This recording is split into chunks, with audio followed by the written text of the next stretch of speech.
Bien-aimé peuple de Dieu, bonjour, bonjour et bon dimanche à tout le monde. C'est toujours un plaisir pour nous, chaque fois que nous avons à proclamer l'Évangile. Pour cela, nous tenons à dire merci à notre bien-aimé frère qui nous a donné l'opportunité de goûter à nouveau la chair.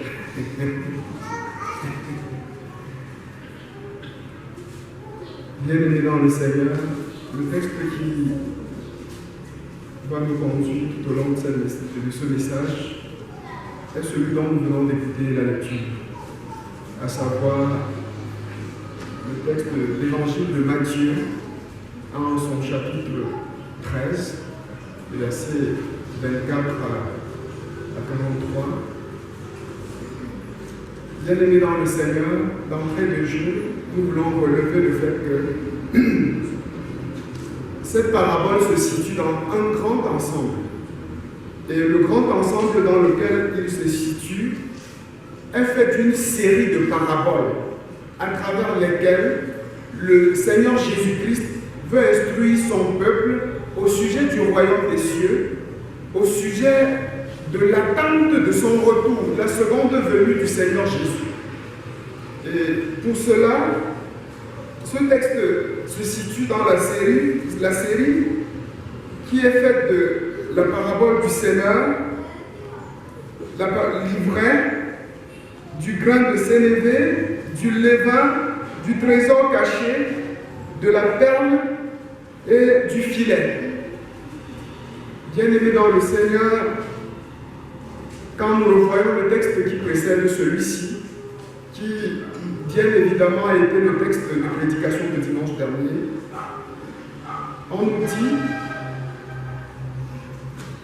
qu'un semeur est sorti pour s'aimer. Et pendant qu'il semait, il y a une partie de la graine qui est tombée sur le terrain en bordure de route, une autre partie est tombée sur le terrain pierreux, une autre encore est tombée sur le terrain épineux, et une partie est tombée sur la bonne terre. Et après qu'il ait fini de relater la parabole, la Bible dit que les disciples se sont approchés de lui et lui ont dit: mais pourquoi parles-tu en parabole? Et il leur a répondu: parce qu'il vous a été donné de connaître les mystères des cieux, et que cela ne leur a pas été donné. Comme on dit, en tant que disciples de Jésus, il y a des choses qui leur sont réservées. Et notre texte de ce matin revient dessus, en ce sens qu'il aborde en son chapitre 36, en son verset 36, merci, quelque chose de semblable. Jésus revient dessus. On dit, après qu'il ait relaté la parabole, les disciples, on dit, il renvoya la foule et entra dans la maison, et ses disciples s'approchèrent de lui et dit: explique-nous la parabole de l'ivraie et du champ. La foule n'est plus là. Il est maintenant en présence des disciples seulement. Et les disciples lui demandent: s'il te plaît, explique-nous.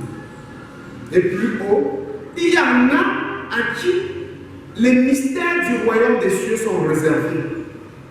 Bien-aimés dans le Seigneur, en tant que disciples de Jésus, il y a des privilèges qui nous sont échus. En tant que disciples de Jésus, il y a des réalités auxquelles on a accès. En tant que disciples de Jésus, il y a des choses auxquelles nous avons contact, auxquelles nous pouvons entrer en contact, avec lesquelles nous entrons en contact aisément. Bien-aimés dans le Seigneur, il y a des choses que ta position sociale ne va jamais te donner. Il y a des choses que le titre que tu as cherché à la chefferie ne va jamais te donner. Il y a des choses que ta position de chef de famille ne va jamais te donner. Il y a des choses que la position que tu occupes dans ton lieu de service, bien que tout le monde soit tes valets, ne va jamais te donner. Mais il y a des privilèges que seul le fait que tu sois disciple de Jésus-Christ te donnera. seul le statut de disciple auquel seul le statut de disciple t'élèvera. Il y a des dignités auxquelles seul le statut de disciple t'élèvera. Bien-aimé dans le Seigneur, on nous parle ici du mystère du royaume des cieux. Et Jésus dira quelque part à Pierre, je te donne les clés du royaume. Je te donne les clés du royaume. Ça veut dire qu'il y a des portes que toi seul pourras ouvrir. Et ce matin, le Seigneur attire ton attention sur le fait qu'il y a des privilèges qui ne sont réservés qu'aux disciples. Très souvent, on a vu des gens frustrés dans la maison de Dieu parce qu'ils ont l'impression que Dieu ne parle qu'à tel, Dieu n'accorde des dons qu'à tel, Dieu n'accorde des distinctions qu'à tel autre. Et finalement, on est frustré, on est aigri, on a l'impression que vraiment, oui, en réalité, il y a des avantages qui sont liés au fait qu'on soit disciple. Mais pour être disciple, il y a des préalables, il faut payer le prix. Il y a un passage obligatoire pour être disciple. Il ne suffit pas de venir s'asseoir à l'église, il ne suffit pas de prendre part aux travaux des groupes, il ne suffit pas de prendre part aux répétitions. Il y en a qui ont été fidèles toute leur vie aux répétitions des chorales, au comité de ceci, des réunions de ceci dans l'église, mais qui n'ont jamais eu le privilège de goûter ce que goûtent les disciples de Jésus. Devant les disciples de Jésus, ils sont toujours comme des aveugles de naissance à qui on parle des couleurs. Si tu n'as pas cette clé, il n'était pas possible de pénétrer la parole. Il n'était pas possible de parler de méditation de la parole. Vous savez, on a tellement enseigné sur la méditation de la parole et des gens ont tellement écouté l'enseignement n'ont pas été régénérés, ça ne leur a rien apporté. Au point, quand on dit méditation, il y en a qui disent, ah, j'ai déjà entendu parler de ça. Mais, tant que tu n'es pas disciple, ce disciple qui dépend totalement de Jésus et tu ne peux pas voir, c'est un mystère. Ça fait qu'il y a des passages que tu liras, tu ne comprendras pas. Tu es comme l'élu éthiopien qui est dans les Écritures tous les jours, mais qui n'y comprend rien. Il y en a qui, vraiment, devant l'évolution spectaculaire de certains qui ont cru ou qui sont venus à Jésus, ils sont venus à l'église longtemps après eux, ils ont accepté de se laisser transformer, ils sont devenus disciples de Jésus. Ils sont surpris, ils sont gênés, ils sont choqués et ils se posent pas mal de questions. Or, ce matin, le Seigneur attire notre attention sur le fait que si tu es disciple de Jésus-Christ, c'est le plus important. Si tu es disciple de Jésus-Christ, tu as accès à des choses assez importantes du royaume. La question, demande à ton voisin, est-ce que tu as la clé du royaume? Est-ce que tu peux comprendre les mystères du royaume? Bien aimés dans le Seigneur, il y en a qui sont allés faire théologie parce qu'ils voulaient comprendre, mais la théologie ne leur a pas donné de comprendre. Il y a des choses que seul Dieu, à travers le Saint-Esprit, nous donnera de comprendre. On a vu, même en faculté, on se connaît, on sait qu'il y a des gens qui sont au contact des mystères, qui tout le temps passent le temps dans la présence de Dieu. Quand ils lèvent le doigt en classe, le professeur commence à réfléchir parce qu'il sent que là où le gars s'est abandonné, je ne sais pas si je vais m'en sortir. Il y a des choses, des dimensions auxquelles seul le Saint-Esprit va te transporter. Les gens vont faire des études. Vous verrez des gens, aujourd'hui dans l'église, la diplômée, je veux la maîtrise, je veux le doctorat. Et plusieurs sont dans l'ascension vers l'aigreur. Parce que demain, malgré tout le bagage intellectuel qu'on a, on n'arrive pas à produire quelque chose, quelque chose qui désaltère les personnes. Et ça fait qu'au nom de ça, les gens autour de vous sont insatisfaits. Et on commence à vous mépriser. Et vous commencez à dire, moi un docteur, vous me parlez comme ça, en réalité vous portez le nom de docteur. Mais c'est vide de contenu. Bien-aimé dans le Seigneur Jésus ce soir, il veut faire de toi un docteur de la parole. Quelqu'un qui est à son contact. Quelqu'un qui le remplit de jour comme de nuit. Quelqu'un qui est conscient de sa faiblesse. Quelqu'un qui est conscient de ses incapacités. Quelqu'un qui sait que par lui-même il ne vaut rien. Il y a un philosophe chrétien nommé Kierkegaard qui disait « J'ai commencé à devenir chrétien le jour où j'ai commencé à devenir mon propre ennemi. » Vous savez, quand je commence à avoir le dégoût du péché, le dégoût de la vie négative que j'avais par le passé, la vie négative, je commence à devenir chrétien. Le premier pas pour devenir chrétien, c'est commencer à détester le péché. Si je suis encore à l'aise dans le péché, il y a problème. Il y a problème. Bien-aimés dans le Seigneur, et notre texte de ce matin, pendant que nous y entrons, il y a quelque chose de fort qui attire notre attention. On dit, Jésus leur proposa une autre parabole et leur dit, le royaume des cieux est semblable à un homme qui a semé la bonne semence dans son champ. Mais pendant que les gens dormaient, son ennemi vint et sema l'ivraie parmi le blé sans valeur. J'aimerais qu'on s'arrête sur un aspect de ce texte. Il a semé la bonne graine. Et pendant qu'il dormait, l'ennemi est venu et a semé l'ivraie.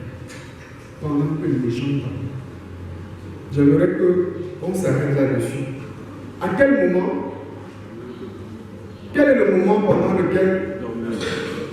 que les gens dormaient? Et je me suis fortement interrogé sur la nature du sommeil dont il est question dans le texte. Ça ne veut pas dire que dormir c'est un problème, non.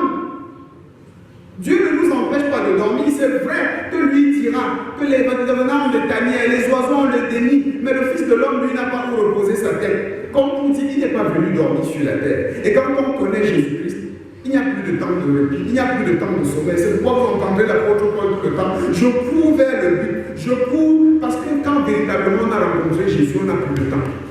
On n'a plus le temps. Donc si vous connaissez quelqu'un qui dit servir Jésus et qui passe le temps à ne rien faire, posez-vous des questions sur son identité de chrétien. Alors, bien aimé dans le Seigneur, pendant qu'il dormait, la traduction la plus proche de l'original, c'est pendant qu'il était distrait. Pendant qu'il était distrait, son ennemi est venu et a semé l'ivraie. Bien aimé dans le Seigneur, cela nous donne de nous rendre à l'évidence que la distraction, c'est quelque chose de dangereux dans la marche chrétienne. La distraction, c'est quelque chose de fatal pour le chrétien. Bien aimé dans le Seigneur, cela nous amène à nous poser des questions. La marche vers le royaume des cieux est difficile. La marche vers Canaan est difficile. La marche, nous avons soif d'atteindre le royaume. Mais avant d'atteindre le royaume, il y a la terre. Et pendant que nous vivons sur la terre, il y a des choses sur lesquelles le Seigneur voudrait attirer notre attention. Et parmi ces choses, la distraction. À cause de la distraction, tu risques de passer à côté. Tu risques d'avoir réalisé des exploits avec le Seigneur, mais au dernier moment de passer à côté. Alors, bien aimé dans le Seigneur, qu'est-ce qui est susceptible de te distraire? Qu'est-ce qui constitue une distraction pour toi?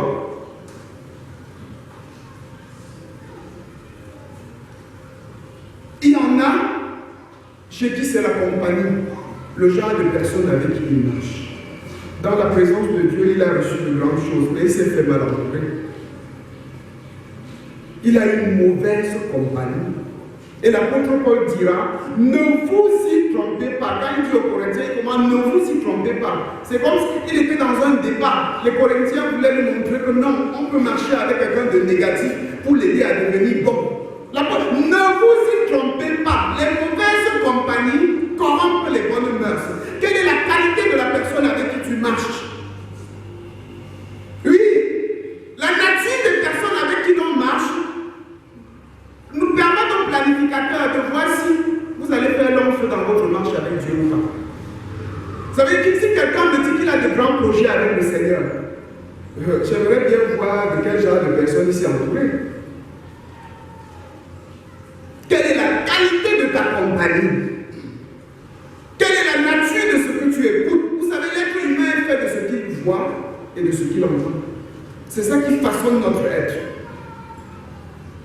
Pendant qu'il dormait, son ennemi est venu et a planté, a semé l'ivraie. Bien aimé dans le Seigneur, quelle est la porte par laquelle l'ivraie est susceptible d'entrer dans ta vie?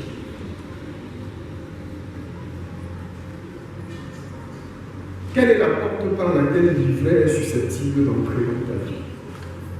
J'aimerais que tu aies le courage de t'identifier et que tu aies le courage de t'en séparer ce matin.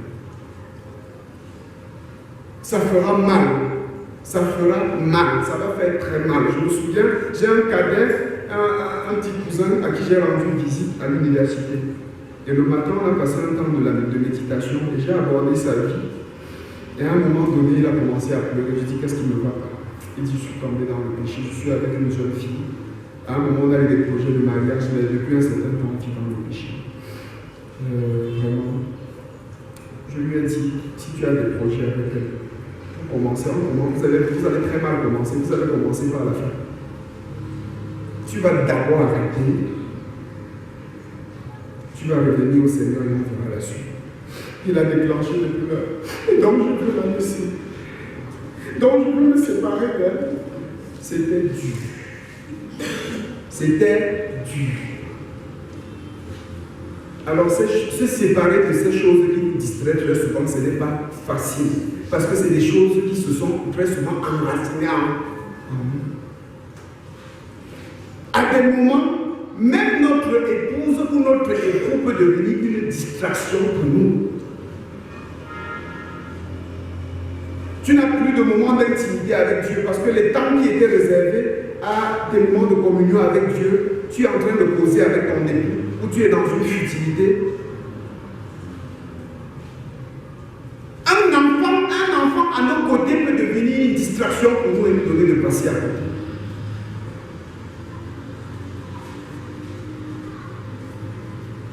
Vous savez qu'il y en a qui sont des enfants idoles, non? Hein? Vous savez, l'enfant a pris la place de Dieu dans son cœur. Quand on fouettait l'enfant, on le fouette. Il faut laisser que ce soit moi qui tape. Vraiment, quand l'enfant revient, maman m'a tapé. On peut voir l'enseignant, vraiment, on ne tape pas sur cet enfant. L'enfant, vraiment, quand on touche à l'enfant, c'est comme si on a posé le pied sur ses intestins.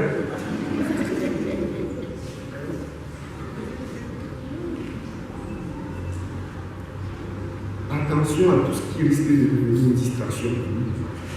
Faisons très attention. Dieu nous appelle à de grandes choses, mais à cause d'une distraction, on pourrait passer à côté. Nous avons vu des gens qui sont entrés dans des rapports avec leur voisinage au point où vraiment, on ne connaît pas quand ils sont en prière. Tout le temps, on arrive chez vous, vous trouvez disponible. Vous êtes toujours disponible à bavarder, à vous taper les divers. Vous êtes même exposé au commérage. Est-ce que quand on arrive chez toi, on dit non, il est en train de prier? Non, il est en train d'étudier la parole. Non, il est en train d'encadrer les enfants. Il étudie. Non, il est vraiment un disciple de Jésus est toujours occupé. Toujours occupé.